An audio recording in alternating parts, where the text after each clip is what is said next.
I love a stew. Do you love a stew? Well, it's stew season, so of course I'm going to make a beef bourguignon. I absolutely love this. It's essentially a beef stew from Burgundy, and it is cooked in a beautiful red wine. Now, I'm just going to use a bit of Pinot here. That's my recommendation, but you can use whatever you like. If you don't want to use wine or you can't, use some grape juice apparently. I've never used it, but you do you. Or you could just use some beef stock if you like, but it wouldn't be a beef bourguignon. Anyways, so you're going to marinate your beef in some wine overnight. This is to ensure that your wine is going to really infuse that meat, and it's going to make it super tender.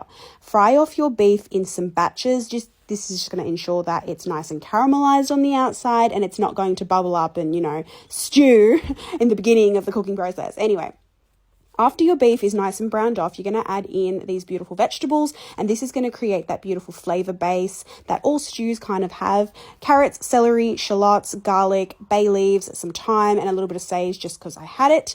Once all of that is sauteed for about 5 minutes, you're going to add your beef back in there, and then you're going to add in your beef stock and a little bit of wine as well. The wine that I use to marinate the beef is fine. I actually boil this on the stove separately to ensure that all that alcohol kind of evaporates. And then I pour this over and I cook it for about 42 minutes to about an hour, just until that beef is nice and tender. I'll show you exactly what I do at the end of the cooking. But in preparation to eat this beautiful stew, we're going to have some gorgeous little mash on the side, because stew and mash are like a beautiful married couple, okay? They need each other.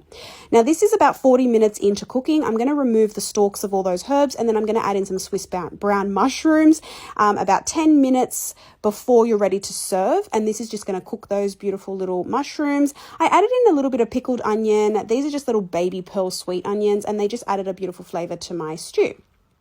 To make the best mash ever, usually I would use maybe like a potato ricer, or you can also use a drum sieve, which is going to make sure that it's nice and smooth. But get your elbows in there, elbow grease and all that. And you're going to just kind of pound it away.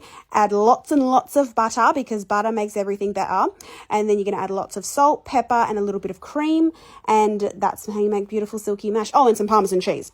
To thicken your stew, you can add flour, or you can add some carrot puree, which is what I'm adding. Sprinkle with a bit of parsley for garnish, and then serve it up over your gorgeous mash, and enjoy this beautiful little stew over the colder months. Or look, I would eat a stew in summer because, everyone loves a good stew. Enjoy, guys.